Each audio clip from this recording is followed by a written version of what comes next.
সংবাদপত্রের মালিকরা বলেছেন, নিরপেক্ষ সাংবাদিকতা শুধু বাংলাদেশের জন্য নয়, গোটা বিশ্বের জন্যই এখন চ্যালেঞ্জ। মত প্রকাশে এখনও নানা বাধা পার করতে হচ্ছে বলেও মন্তব্য করেন তারা। তবে জাতীয় সংসদের স্পিকার ও তথ্য প্রতিমন্ত্রীর মত, সাংবাদিকতায় বস্তুনিষ্ঠতা থাকতে হবে। সেখানে যেন নিজস্ব মতামত বা ইচ্ছার প্রতিফলন না ঘটে, সেটাই চায় সরকার। শনিবার সন্ধ্যায় রাজধানীর গুলশান ক্লাবে ৫০ বছরের বেশি সময় অতিক্রম করে আসা ৪টি ও ২৫ বছর পেরোনো ২টি সংবাদপত্রকে সম্মাননা প্রদান অনুষ্ঠান হয়।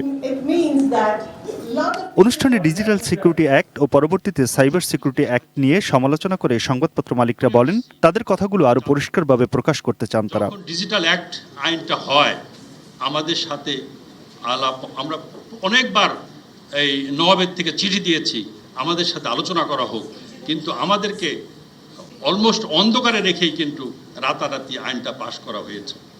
পরবর্তী পর্যায়ে যেটা ছিএসএ করেছেন সেটাও আমাদের সাথে এনাফ আলোচনা হয়নি, না হলে আমাদের ইন্ডেক্স এত নেমে যেত না। এই 15 বছর যে আপনাদের যে মিডিয়ার প্রতি অ্যাটিটিউড, মিডিয়ার প্রতি যে আপনাদের চিন্তাধারা, এটা কতটুকু আপনাদের কাজের সহায়তা করেছে আর কতটুকু আপনাদের কাজের সহায়তা করে নাই।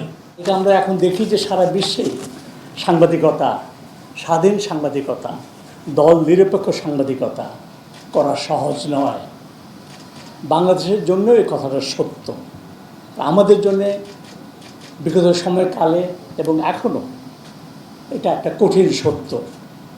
নানা অসুবিধার বাধা বিপদের মধ্যেও স্বাধীন সাংবাদিকতার জন্য আমাদের চেষ্টা অব্যাহত রাখতে হবে। এটাই হলো আমাদের কাজ, সাহসের সঙ্গে কাজটা করে যাওয়াটাই হলো আমাদের দায়িত্ব। তথ্য সম্প্রচার প্রতিমন্ত্রী মোহাম্মদ আরাফাতের সময় বলেন, সমালোচনাকে সরকার সাধুবাদ জানায়, তবে সমালোচনা হতে হবে বস্তুনিষ্ঠ। There are some challenges in our media environment. I don't deny that. We are working on it to try to improve it and fix it. And I'm always open to the criticism, opinion.